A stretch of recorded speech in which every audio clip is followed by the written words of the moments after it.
一觉醒来，发现自己正在天空自由的飞翔，是种什么体验？国外一小哥突发奇想，觉得在家睡觉不够刺激，想飞到天上美美睡上一觉。看热闹不嫌事大的好兄弟纷纷跑来助他一臂之力，7人合力抬起小床，打算送他上西天。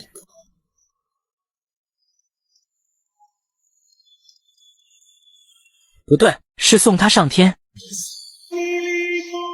天涯之外，你是否还在？